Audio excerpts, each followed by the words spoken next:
I am Avdesh Kumar Mishra, and today I'll talk about the language education policy in India, part 2, that includes the National Curriculum Framework 2005 and teaching of languages, including Indian languages, foreign languages, and English. The National Curriculum Framework 2005, that is the NCF 2005, talks about various languages and issues related to teaching and learning of languages. Language education is one of the main areas of concern in the NCF 2005 and also in the position paper of the National Focus Group on Teaching Indian Languages. The NCF 2005 considers that the three-language formula addresses the challenges and opportunities of the language situation in India. The primary aim of the three-language formula is to promote multilingualism and national harmony. This is why the NCF 2005 emphasizes on the implementation of the three-language formula. The NCF 2005 talks about many other things, and some of the salient points that have been discussed in the NCF 2005 are: number 1, language teaching should be multilingual, not only in terms of the number of languages offered to the children, but also in terms of evolving strategies that would use the multilingual classroom as a resource. So, the NCF 2005 considers that multilingual classroom is a resource. That means we have children speaking various languages in the same class, and children can learn from one another. They can have exposure to various languages also, and thus the classroom can be used as a multilingual resource. Home language of children should be the medium of learning in schools. As we know that most of the times in India, there are differences between the home languages and the school languages. We have about 400 languages and mother tongues, but out of them only say about 130 or 140 are used in schools. So, what does that mean? The rest of the languages which are not used in school, the children speaking those languages do not get opportunity to learn in their own home language. So, that is why the NCF is concerned that the bridge between home language and the school language should be built. If a school does not have provisions for teaching in the child's home language at higher levels, the primary school education must still be covered through the home language. Children will receive multilingual education from the outset. The three-language formula needs to be implemented in its spirit, promoting multilingual communicative abilities for a multilingual country. As you know, we have a policy of the three-language formula where children have to learn, study three languages: mother tongue, Hindi or English, and another modern Indian language.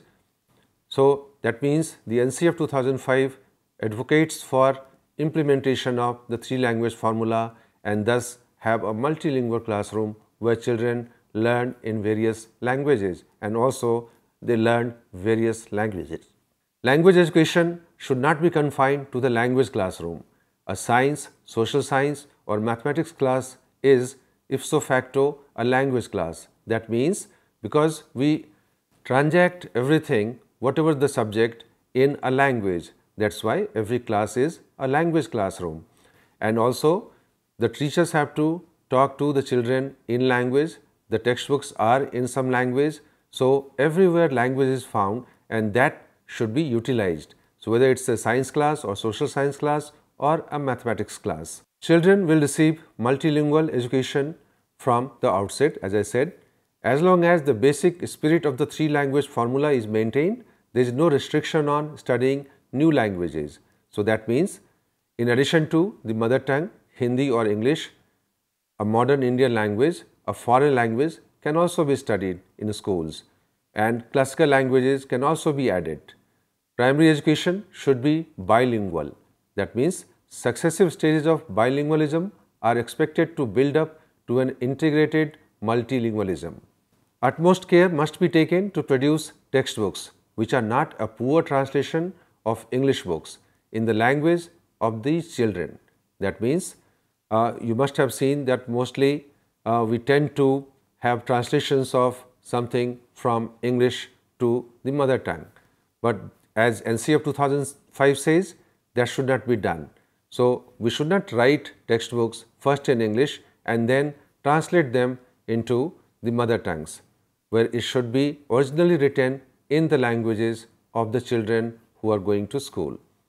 In the middle or higher stages of school education, the medium of instruction must be gradually changed to the regional or state language or to Hindi or English. As we know that we have various languages used in the schools, colleges and universities. So, there are some languages which are used in a particular region like Assamese, Bodo, Manipuri, Nepali, Bengali, Tamil, Telugu, etc. So, as per the policy of the state, a regional language can also be used at higher levels. Primary education is to a great extent language education. Mother tongue or regional language should also be taught as compulsory subjects. So, as we know that whenever we have classes say in environmental studies or social science or mathematics, they are transacted in some language. So, language is present everywhere. So, that is why the NCF 2005 talks about implementing a policy of having regional languages taught as subject and also as medium of instruction. While talking about teaching of English, the NCF 2005 says English at the conversational level may be introduced in the primary school if adequate facilities are available. Merely adding a few more years to the teaching of English is not likely to produce any results.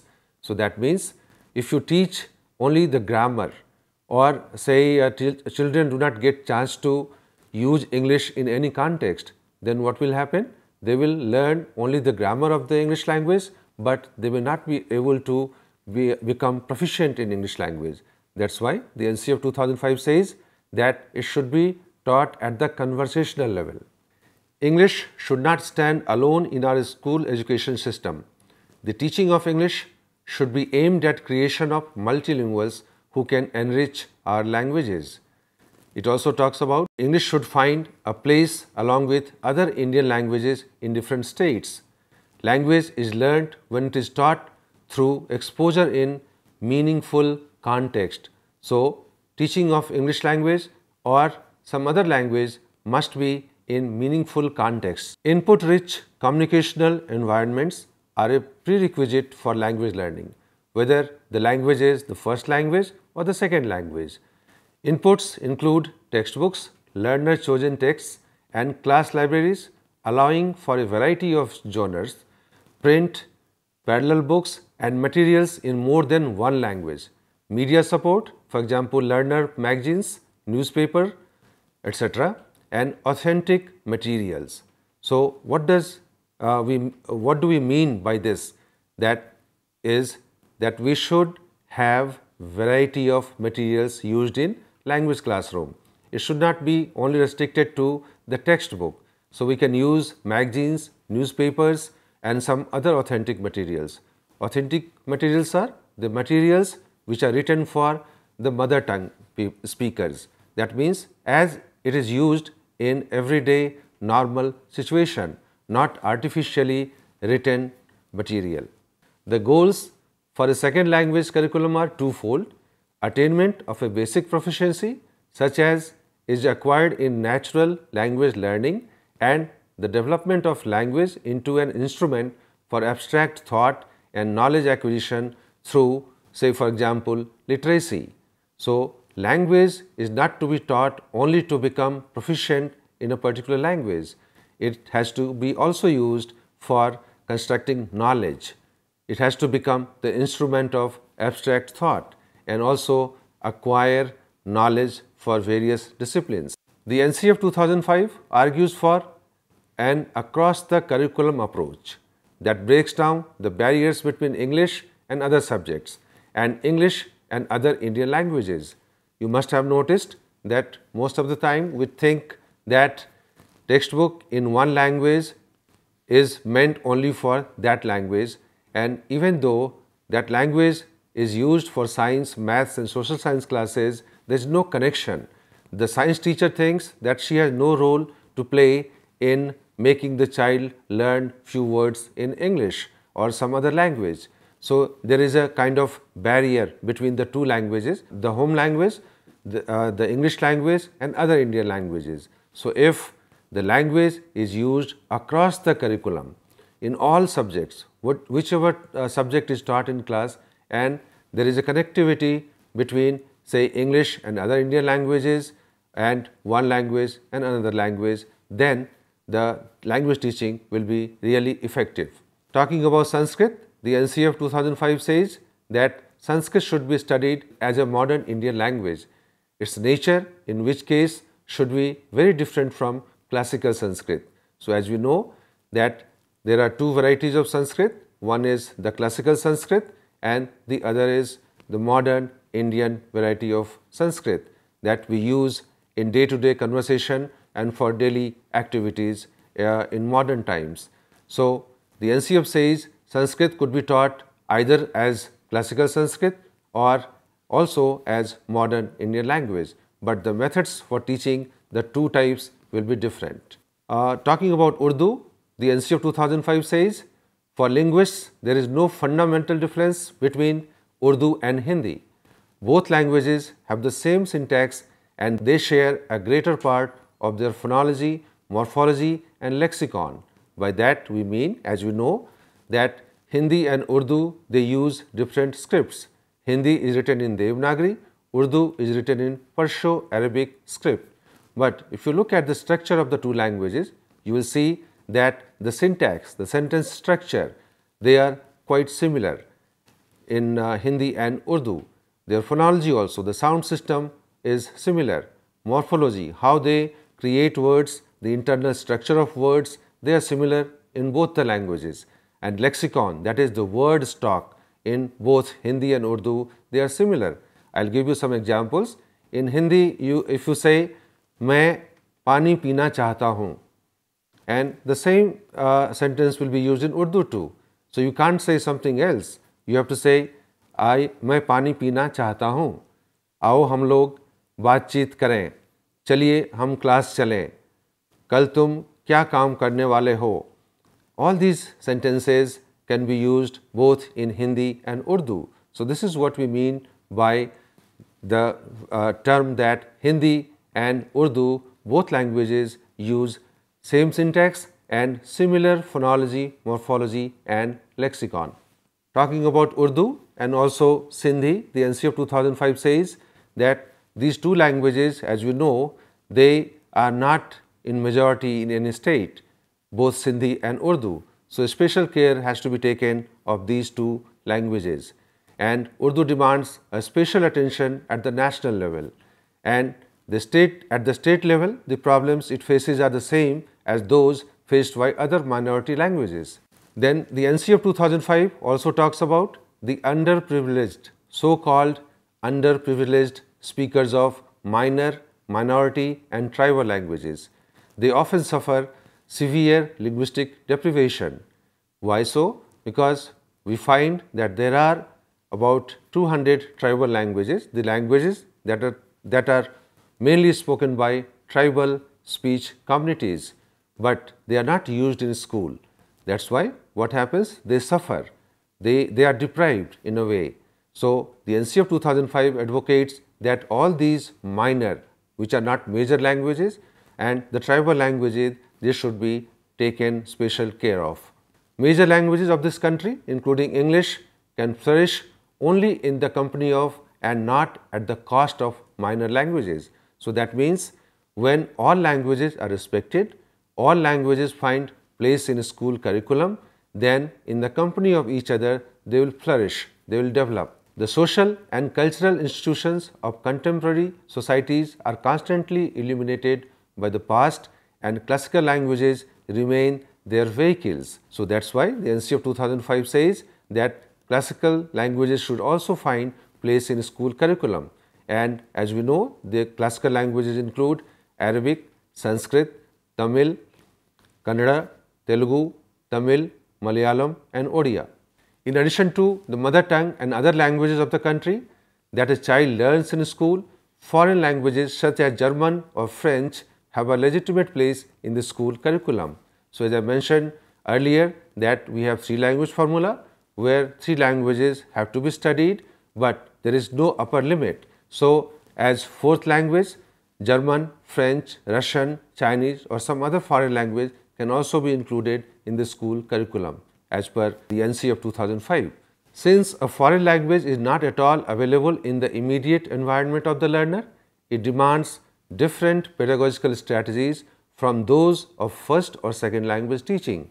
So, as you know that in first language, that is mother tongue, the children already know spoken language and they already know how to listen to something and understand it. So, our focus is mainly on the written or the read variety of English. We teach them how to acquire writing and reading skills.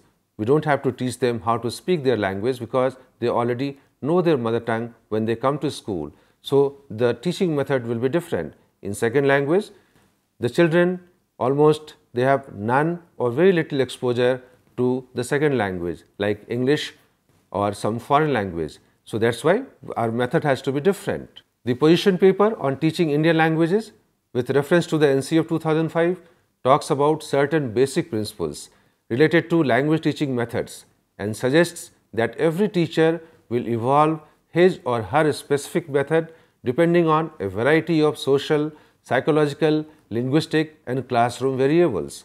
So, that means the teachers have freedom to consider the social, linguistic and other variables in classroom and then devise their own methods. So, it is not necessary that a particular method of language teaching should be used in every class. Some of these basic principles among others include learner.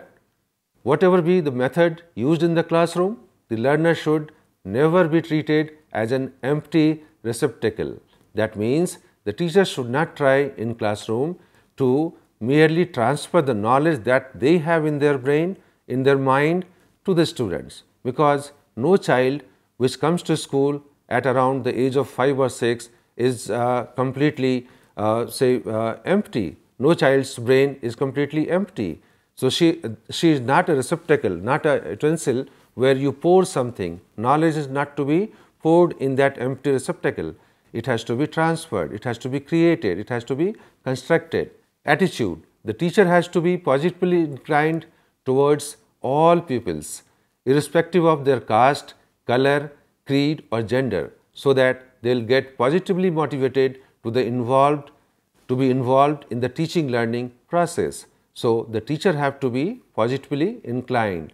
You have to teach students thinking that they are important in class and you are helping them construct knowledge. Teachers' positive attitudes will also help lowering the anxiety levels of learners. As we know that in language teaching learning, anxiety is a factor. If the students are very anxious, the level of anxiety is very high, then language will not be learned effectively. So, that is why we have to see that we maintain a positive attitude to the students, so that their level of anxiety is low. Input. There has been a scholar, thinker named Krashen, and according to him, the input should be rich, interesting and challenging and should be woven around topics which encourage peer group learning. So, by simply put, this means that we have to be careful about what the input is there in language teaching and learning, and that should be rich, input rich environment where they get various types of materials, and also the level of understanding develops on what kind of input is given. If the input is below the current level of the student, or if it is much higher than the current level of the student, then nothing becomes comprehensible. That is why we have to take care of the input. Multilingualism as a resource. I have already mentioned 2-3 times earlier. This is a very important factor, and the NC of 2005 talks about it and says language teaching methods can be eminent sites for utilizing the multiplicity of languages available in the classroom. issues of gender and environment. It is necessary that modern language teaching methods create awareness about the gender and environment issues among children. As we know that if you teach children about moral values or that the men and women are equal and some other qualities, other virtues, it is not learned. So it has to be woven around some stories and some other texts which are used in the classroom. Assessment. Every possible effort should be made to make assessment a part of the teaching learning process. The normal classroom processes should not be broken for a test or examination as it raises the anxiety levels of the learners, disrupting the learning process in a significant way. So, what does it mean? That there should not be frequent tests or examinations because it breaks the classroom environment. It is not, the normal classroom cannot be maintained if you have frequent tests or examinations. So, assessment should be part of the teaching learning process, but there should not be too many tests or too many examinations, and it should be aimed at assessing the children's progress, what they have already learned, what they have not learned, and then that will help the teachers modify her lessons, modify her teaching ways, etc. Today we talked about the salient features of the NCF 2005, and we saw that the NCF 2005 emphasizes on multilingualism, making multilingualism as a resource, and also implementation of the 3-language formula in its spirit. That means using mother tongue, Hindi and English in classrooms in India. We also saw that it talks about the teaching methods, what kind of input should be there, how the teachers have to behave so that the students are motivated and they learn languages in a proper way and they become proficient and autonomous. That's all for today. Thank you.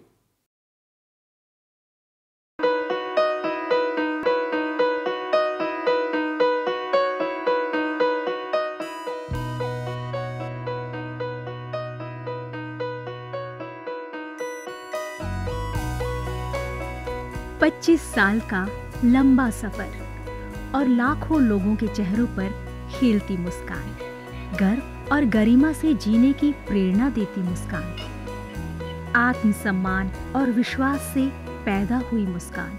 इन खिलते चेहरों पर ये मुस्कान आई है शिक्षा के जरिए।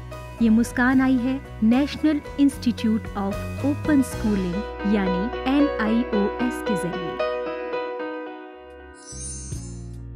National institute of open schooling या राष्ट्रीय मुक्त विद्यालयी शिक्षा संस्थान, इस संस्थान का एक बड़ा उद्देश्य है आम आदमियों के जीवन को बेहतर बनाना। ऐसे लोग जिनके लिए शिक्षा एक दूर का सपना है या वे बच्चे जो परिवार की रोजी रोटी कमाने के लिए बीच में ही स्कूल छोड़ने पर मजबूर हो जाते हैं। NIOS ऐसे बच्चों और बड़ों को दोबारा शिक्षा से जुड़ने का मौका मुहैया कराता है ताकि वे एक बेहतर जीवन जी सकें। 1989 में स्थापना के बाद NIOS ने देश के लाखों बच्चों और वयस्कों को बेहतर शिक्षा से जोड़ा है। इनमें हर उम्र, हर पृष्ठभूमि, हर जाति, हर मजहब और हर क्षेत्र के लड़के लड़कियां, महिलाएं और पुरुष शामिल हैं। बढ़ई से लेकर पायलट, डॉक्टर, इंजीनियर, बेकर और दर्जी तक NIOS कोशिश कर रहा है सबको शिक्षित और सशक्त बनाने की, चाहे वो असम के दूर दराज इलाके में रहने वाला हो या फिर मुंबई जैसे महानगर का। NIOS ने अपनी मौजूदगी हर जगह दर्ज कराई है। NIOS ने शिक्षा की परंपरागत सोच को ही बदल दिया है। वो पढ़िए जो हम पढ़ाते हैं की जगह NIOS की नई सोच है, हम वो पढ़ाते हैं जो आप पढ़ना चाहते हैं। इस नई सोच ने लोगों को आगे बढ़ने और NIOS के साथ जुड़ने के लिए प्रोत्साहित किया है। शिक्षा उपलब्ध कराने के मामले में NIOS किसी सीमा को नहीं मानता, उम्र की सीमा को भी नहीं। चंडीगढ़ के गणेश के लिए भी NIOS एक वरदान साबित हुआ। NIOS शारीरिक रूप से अक्षम बच्चों को भी बेहतर शिक्षा मुहैया कराने के लिए पूरी तरह प्रतिबद्ध है। ऐसे बच्चों के लिए शिक्षा न केवल रोजगार के द्वार खोलती है, बल्कि उन्हें आत्मविश्वास और गर्व के साथ जीना भी सिखाती है। NIOS खेल के इन सितारों को उनकी सुविधा और समय के अनुसार बेहतर शिक्षा उपलब्ध कराता है। मेरी कॉम, सोमदेव देववर्मन, देविका रेबेका पल्लिकल, अरमान इब्राहिम, प्रद्युमन प्रकाश और अमय जोत सिंह। NIOS सीमा पर खड़े उन प्रहरियों को भी शिक्षा से लाभान्वित करता है जो देश की सुरक्षा के लिए अपनी जान की बाजी लगाने से भी नहीं चूकते। सच तो ये है कि NIOS की पहुंच हर ओर रहती है, चाहे वो दूर दराज के आदिवासी हो या जेल की कोठरी में बंद कैदी या फिर ग्रामीण और शहरी क्षेत्रों के गरीब निवासी। देश में कहीं भी कोई भी व्यक्ति, स्त्री, पुरुष, लड़का, लड़की, अमीर, गरीब शिक्षा से वंचित न रहे। राष्ट्रीय मुक्त विद्यालयी शिक्षा संस्थान का यही मिशन है। राष्ट्रीय मुक्त विद्यालयी शिक्षा संस्थान पूरे देश में शिक्षा के साथ साथ कौशल विकास के क्षेत्र में बहुत सारे कोर्सेज दे रहा है। लगभग 100 से ज़्यादा कोर्सेज हैं। हम दूर दराज के गांव में अपने संस्थान बनाते हैं और वहाँ के बच्चों को, वहाँ के बच्चियों को, वहाँ के वयस्कों को हुनर के क्षेत्र में शिक्षा पहुँचाते हैं।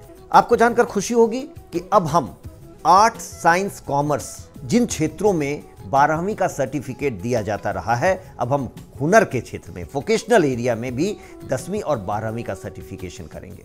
तो वो बच्चे जो कृषि से जुड़े हुए हैं, कारपेंट्री से जुड़े हुए हैं या दूसरे क्षेत्रों से जुड़े हुए हैं, वो अपने ही क्षेत्र में काम करेंगे, सीखेंगे, हुनर पैदा करेंगे अपने में और सर्टिफाइड भी होंगे कि वो सर्टिफाइड कृषक हैं, खेतिहर हैं। तो आज तक जो हमारे देश में ये सोच रही है कि आप 12वीं पास तभी कहे जाएंगे जब भूगोल, अर्थशास्त्र, भौतिकी ये पढ़ेंगे, अब ये समय बदल गया है। ITI में जितने बच्चे पढ़ते हैं, लगभग 18 लाख बच्चे हर साल दाखिला लेते हैं। अब हम उनको सर्टिफिकेशन करेंगे। NIOS अपने छात्रों को माध्यमिक स्तर पर 26 और उच्च माध्यमिक स्तर पर 19 विषयों का विकल्प देता है। पढ़ाई किस माध्यम से करनी है, इसमें भी आपको लचीलापन मिलेगा। माध्यमिक स्तर पर ही 7 भाषाओं के अलग अलग माध्यमों का विकल्प मौजूद है। शैक्षणिक कार्यक्रमों के अलावा 86 वोकेशनल शिक्षा कार्यक्रम भी उपलब्ध हैं, जो छात्रों को कामकाजी दुनिया के लिए तैयार करते हैं।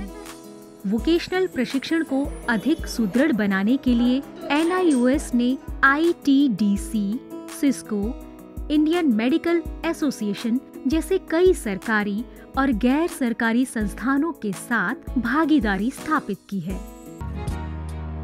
आज लाखों छात्रों के लिए अपनी पसंद का स्कूल है राष्ट्रीय मुक्त विद्यालयी शिक्षा संस्थान यानी national institute of open schooling. NIOS ने एक लंबा सफर तय किया है, लेकिन मंजिल अभी दूर है। निरंतर विकास और नवीनीकरण के लिए NIOS सदैव प्रतिबद्ध है। शिक्षा का उद्देश्य महज रोजगार जुटाना ही नहीं है, बल्कि स्वयं को सशक्त बनाना भी है। NIOS लाखों छात्रों के लिए यही आत्मसम्मान दिलाने में जुटा है। लाखों लोगों के लिए एक आशा और उम्मीद है। National institute of open schooling. शिक्षा सबके लिए, कहीं भी, कभी भी।